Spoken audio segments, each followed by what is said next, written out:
हरि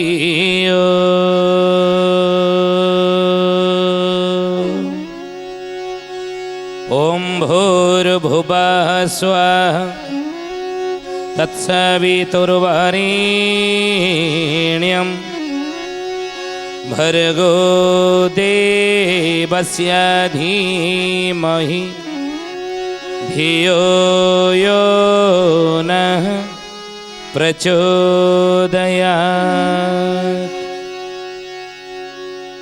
महाब्रह्म निर्विकल्पं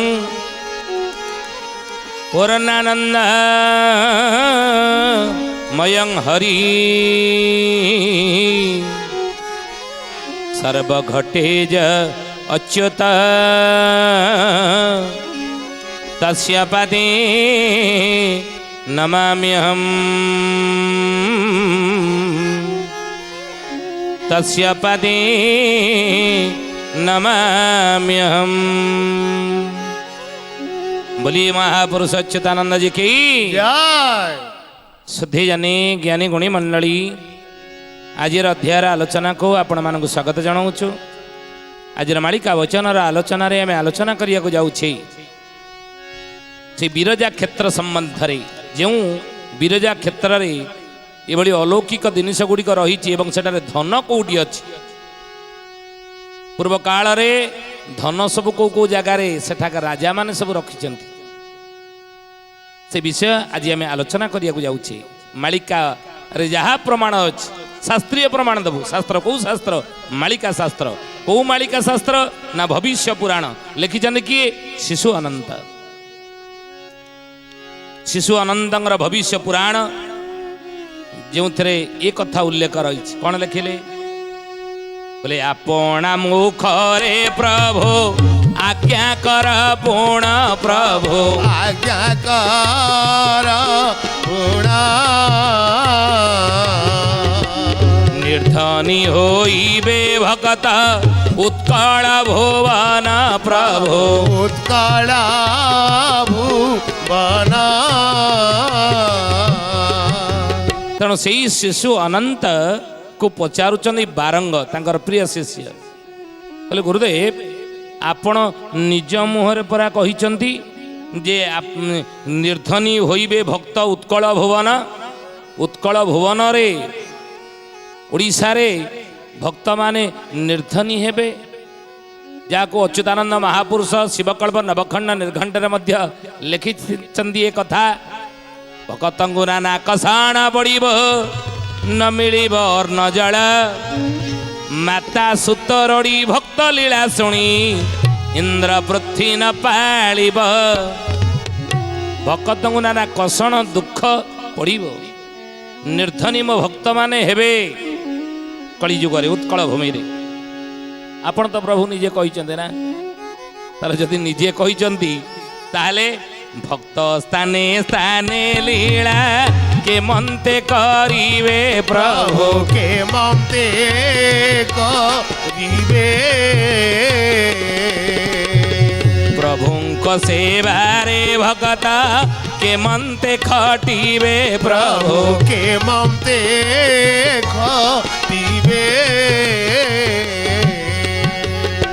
हे गुरुदेव आपण निजे कहिचंदी भक्त माने उत्कल निर्धनी हेबे दुख कष्टर कषणर कषाघात भितर कषि हो जीवन म्लेच्छ तुच्छ बड़ी रहुथिबे निजर परिचय प्रकाश न करी। तेणु हे गुरुदेव ताले भक्ते स्थाने स्थाने लीला केमिति करिवे जदि निर्धनी होइथिबे दुखरे जदि थिबे कष्टरे विपदरे जदि थिबे अभाव असुविधार जदि आपण भक्त माने प्रभु थिबे उत्कल भूमि रे तेणु जो उत्कल भूमि रे प्रभु आपणकर अवतार हेब कलिकी अवतार म्लेच्छ निबह निधने कलय शिखर बाणम धूमकेतुमीव किमपि कराळम केशव धृत कलिकी शरीर जय जगदीश हरि। प्रभु जो उत्कल भूमि रे आपणकर अवतार आपण अवतरित हेबे जो उत्कल माटी रे आपण लीला करिवे हे प्रभु भक्त सहित आपणकर एकाकार हेबो। तेणु हे जगन्नाथ भक्त सहित भक्त माने आपण सहित किमिति लीला करिवे भगवान को एतिकी कथा महापुरुष पचारि थिले। एई कथा को ବାରଙ୍ଗ ପଚାରୁଛନ୍ତି ଗୁରୁ ଶିଶୁ ଅନନ୍ତଙ୍କୁ, ଶୁଣ ହେ ବାରଙ୍ଗ ଏହା ଗୋପନୀୟ କଥା ବାବୁ, ଗୋପନୀୟ କଥା ଶୁଣିଲେ ତୁମ୍ଭ ମନର ଜୀବ ସବୁ ବ୍ୟଥା ବାବୁ, ଜୀବ ସବୁ ବ୍ୟଥା। ମହାପୁରୁଷ କହୁଛନ୍ତି ଶୁଣ ହେ ବାରଙ୍ଗ ଏହା ଗୋପନୀୟ କଥା। ହେ ବାରଙ୍ଗ ଏ ଗୋପନୀୟ କଥାକୁ ତୁମେ ଶୁଣିନିଅ, ଜାଣିନିଅ। କ'ଣ ସେ ଗୋପନୀୟ ବାର୍ତ୍ତା, କ'ଣ ସେ ଗୋପନୀୟ କଥା? ନା ଶୁଣିଲେ ତୁମ୍ଭ ମନର ଜୀବ ସବୁ ବ୍ୟଥା। ଏ ଗୋପନୀୟ କଥାକୁ, ଗୁପ୍ତ କଥାକୁ ତୁମେ ଶୁଣିଲେ ତୁମ ମନ ଭିତରେ ଯେଉଁ ବ୍ୟଥା ଅଛି, ତୁମ ମନ ଭିତରେ ଯେଉଁ କଷ୍ଟ ଅଛି ତାହା ଦୂରୀଭୂତ ହେଇଯିବ ନା ପ୍ରଭୁ। ଏ ଗୁରୁଦେବ କୁହନ୍ତୁ ସେ ଗୋପନୀୟ କଥା କ'ଣ? ଯେଉଁ ଗୋପନୀୟ କଥା ଆପଣଙ୍କ ଠାରୁ ଶୁଣିଲା କ୍ଷଣି ମୋ ମନ ମୁନ ଚୈତନ୍ୟ ସବୁ ଏକାକାର ହେଇଯିବ, ଯାହାକି ମୋ ମନ ଭିତରୁ ବ୍ୟଥା ବେଦନା ଦୂରୀଭୂତ ହେଇଯିବ। ହେ ପ୍ରଭୁ ଆପଣ କୁହନ୍ତୁ ସେ ଗୋପନୀୟ କଥା। ନା ଦ୍ୱାପର ଯୁଗରେ ପ୍ରଭୁ ବିଚାର କରିଣ, ପ୍ରଭୁ ବିଚାର କରିଣ ଠାବେ ଠାବେ ରଖିଛନ୍ତି ଗୁପତେ ସୁବର୍ଣ୍ଣ ବାବୁ, ଗୋପତେ ସୁରଙ୍ଗ। ଏଇ କଥା ଜାଣିପାରି ଏଇ ଘଟଣା ଘଟିବ କଳି ଯୁଗରେ, କଳିକି ଲୀଳା ହବ ମୋର। ଏ କଥା ପ୍ରଭୁ ଦ୍ୱାପର ଯୁଗରେ କୃଷ୍ଣ ଅବତାରରେ ଜାଣିଥିଲେ। ହେ ଜ୍ଞାନୀ ଗୁଣୀ ମଣ୍ଡଳୀ, ଏ କଥା ଆମେ କହୁନାହୁଁ, ଶାସ୍ତ୍ରୀୟ ପ୍ରମାଣ ଦେଉଛୁ। କେଉଁ ଶାସ୍ତ୍ର? ନା ମାଳିକା ଶାସ୍ତ୍ର। କେଉଁ ମାଳିକା? ନା ଭବିଷ୍ୟ ପୁରାଣ ନବମ ଅଧ୍ୟାୟରେ ମହାପୁରୁଷ ଶିଶୁ ଅନନ୍ତ ଲେଖିଛନ୍ତି। କ'ଣ କହୁଛନ୍ତି? କହିଲେ ଆମେ କହୁନୁ, ମହାପ୍ରଭୁ କହି ଜାଣିପାରିଛନ୍ତି। ମହାପ୍ରଭୁ କହିଛନ୍ତି, ଜାଣିଛନ୍ତି ଯେ ଦ୍ୱାପର ଯୁଗରେ ପ୍ରଭୁ ବିଚାର କରିଣ। ପ୍ରଭୁ ବିଚାର କଲେ ଦ୍ୱାପର ଯୁଗରେ। ଏ ଦ୍ୱାପରର ଅବଶେଷ ପରେ ଯେତେବେଳେ ଇହ ଲୀଳା ମୁଁ ସମ୍ମରଣ କରିବି, ୟା ପରେ ଯେଉଁ କଳିଯୁଗ ଆସିବ, କଳିଯୁଗରେ ମୋର ପୂର୍ଣ୍ଣ ଅବତାର ଯେତେବେଳେ ହେବ, କଳିକି ଅବତାର ହେବ, ସେଇ କଳିକି ଅବତାରରେ ଭକ୍ତ ସହିତ ମୁଁ ଲୀଳା କରିବି, କଳିକି ଲୀଳା। ଏବଂ ସେଇ କଳିକି ଲୀଳା ସମୟରେ ଯେଉଁ ଧନର ଆବଶ୍ୟକତା ପଡ଼ିବ ମୋ ଭକ୍ତମାନଙ୍କୁ, ସେ ଭକ୍ତମାନଙ୍କ ପାଇଁ ମୁଁ ଠାବେ ଠାବେ କ'ଣ କରିବି? ନା ଠାବେ ଠାବେ ରଖିଛନ୍ତି ଗୁପତେ ସୁବର୍ଣ୍ଣ।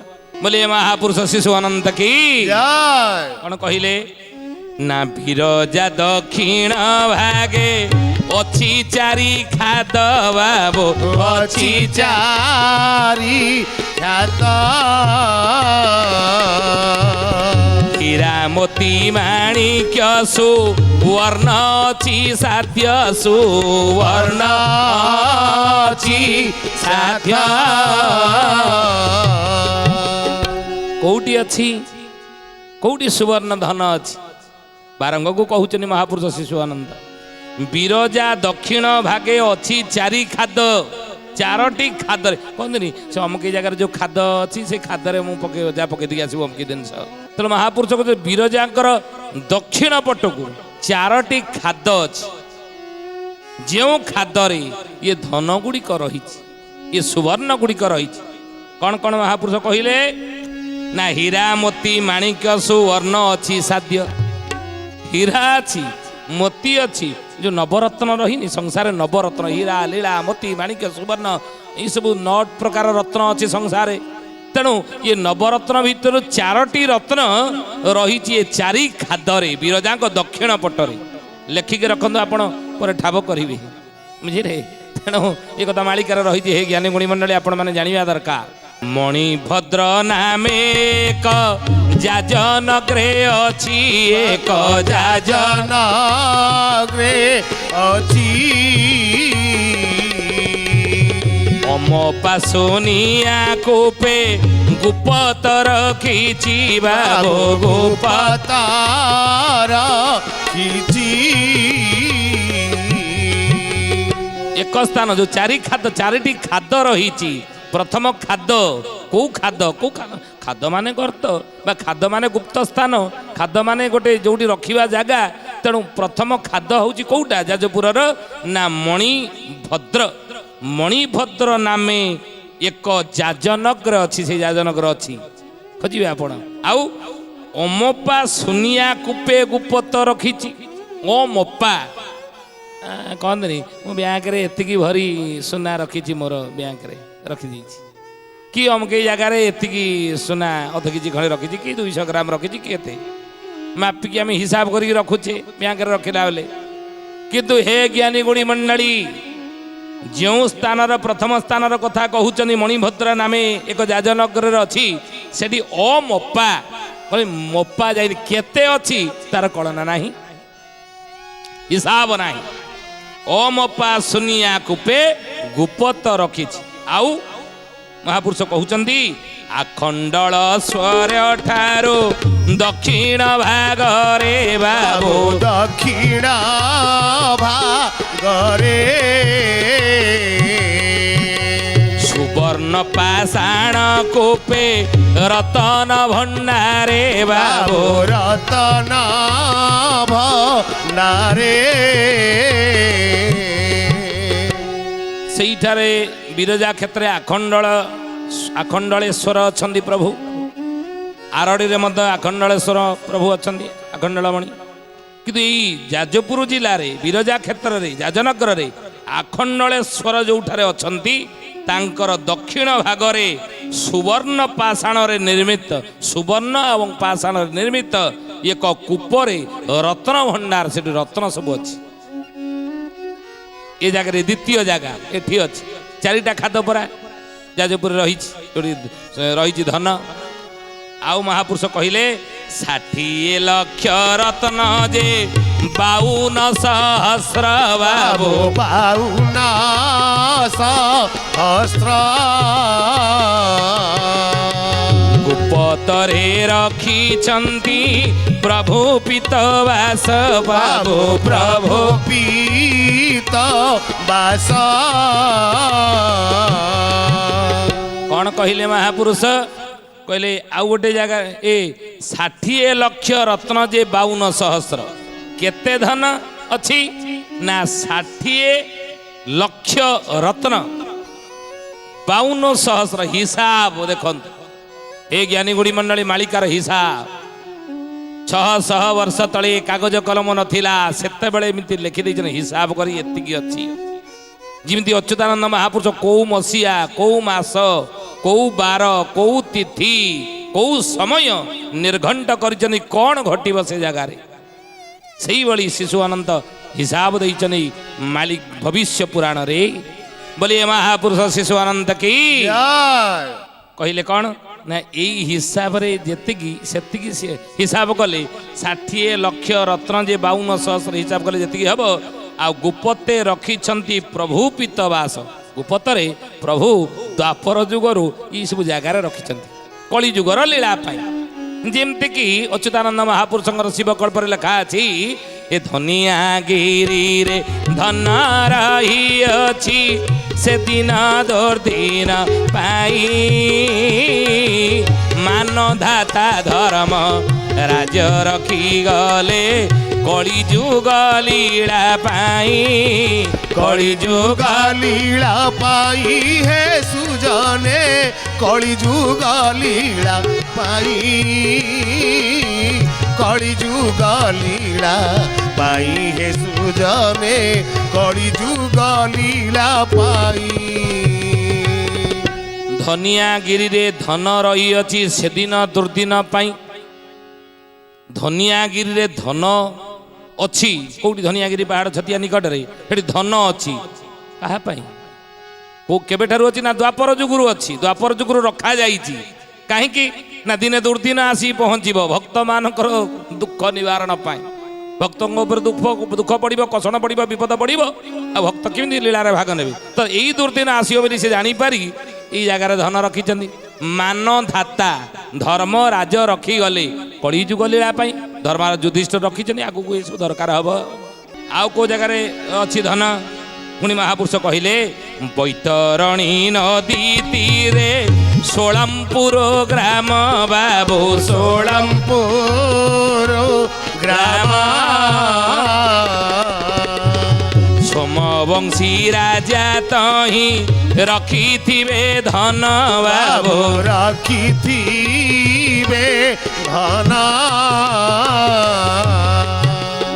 ଆଉ गोटे चारिटा खाद चारिटा परा महापुरुष कहते खाद रही चारि खाद ये है गोटे खाद कौटा ना बैतरणी नदी तीरे मालिकार लिखाई सोलपुर किंतु ना सोलमपुर गाँ ना हूँ सोलमपुर मालिकार सोलपुर लिखाई शिशु अनंत भविष्य पुराण रे सोलपुर लिखिन ये गाँव ना किंतु वास्तव सी धीरे धीरे धीरे धीरे जमी गाँ ना गोटे थी कंदरासर को मारी कंदरपुर से केन्द्रापड़ा हो जाए अनेक गाँ रही जा गाँ ना थिला ता पर समय अपभ्रंश हो ना रे परिवर्तन हो तो से भाव में सोलपुर धीरे धीरे सोलमपुर वर्तमान से गाँ ना अच्छी आप देखिए बैतरणी नदी तीरे तटी नदी तटरे सोलमपुर बोले गोटे गाँ अच्छी एवं से आम से जाइछु सोलमपुर गाँ महापुरुष कहते मालिकार एक कथा लिखा अच्छे आउ सोमवंशी राजा तई रखी थे धन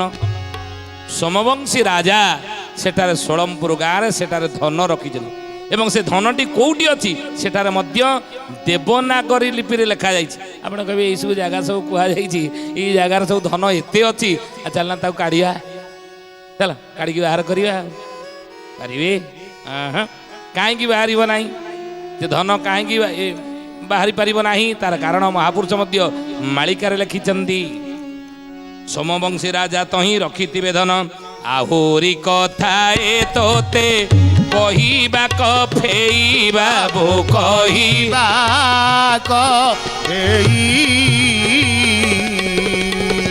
जाजनगर ठारे जेते धन अछि रही बाबू धन अछि रही आउरी को चारिटा खाद परा आउ कौटी अच्छी तीन गला मणिभद्र नामे जाजनगर एठारे अच्छी महापुरुष आखंडलेश्वर दक्षिण भाग सेठारे अच्छी तापरे महापुरुष लिखि अमाप सुनिया कूपे से ए गला आ सोलमपुर गाँ जोटा गला मणिभद्र द्वितीय आखंडलेश्वर तृतीय सोलमपुर गाँ चतुर्थ आउ गोटे चारिटा खाद पर आउ कौटी चतुर्थ खाद कौटी जोटी धन अच्छी कहले जे जाजपुर नृपवर सूर्यवंशे जात बाबो सूर्यवंशे जात अनेक कीर्ति करीब जगते विदित बाबो जगते विदित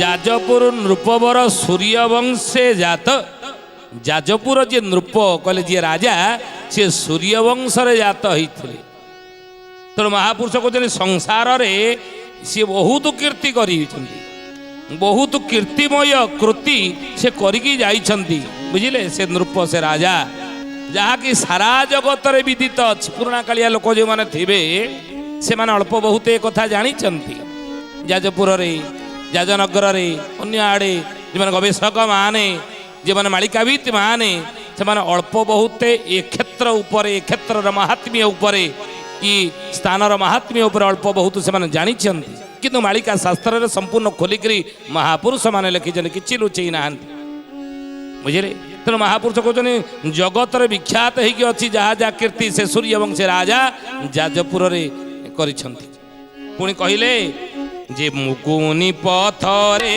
बांधी बसे कूप गोटी बांधी बसे कूप गोटी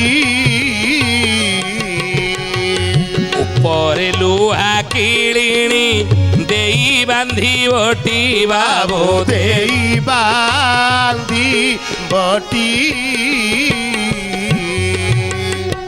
बाबू रे गोटे मुगुनी पथर गोटे कूप आउ गोटे जगार से करें से सूर्यवंशी राजा उपरे लुहार किलेनी गोटे देइथिबे आउ जो मुगुनी पथर कूप गोटी करदेबे चतुर्थ जगह जोटी सेठी मध्य धन रही ताहा केउ जगार महापुरुष लिखिचंती से जो कूपटी मुगुनी पथर होईची उपरे लुहार किणे लगी ता भीतर धन अच्छी चतुर्थ खाद सेटा कौ जगार अच्छी ये ज्ञानीगुणी मंडली सुधी जानी आसंता अध्याय आम आलोचना करवा आज तो समय होती बाणी की विराम देवा प्रभुंर नाम नहीं किंतु ता पूर्वर जड़े भक्तर ना कहवा किए से भक्त कौन तार ना कौटी तार जन्म अंधारी ग्रामरू हेब महामारी मौसदिन काटिब हरसिर पुरे सुबास बंगाली प्रभुर बाना धरिब प्रभुर बाना धरिब हे सुजने प्रभुर बाना धरिब प्रभुर बाना धरिब हे सुजने प्रभुर बाना धरिब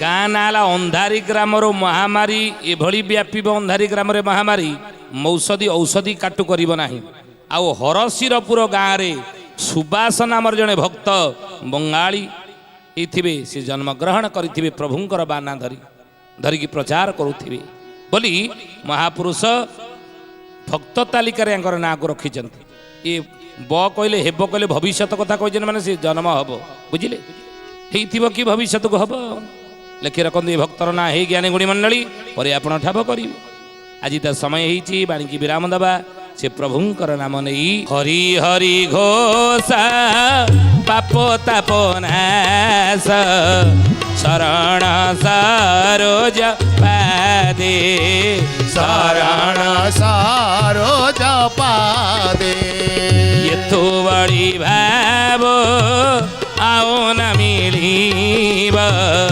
न मिलन्ति हरि वेदे न मिलन्ति हरि वेदे हरि बोल हरि बोल हरि हरि बोल हरि बोल हरि बोल हरि हरि बोल केशव माधव गोविंद बोल केशव माधव गोविंद बोल राधे हरि बोल हरि बोल हरि हरि बोल हरि बोल हरि बोल हरि हरि बोल सुधीयनी ज्ञानी गुणी मंडली आज विदाय दियंतु पुणी आसंदा अध्याय भेट हवा रहुचु हरि ओम शांति ही शांति ही शांति ही सर्वारिष्ट सुशांति भवतु।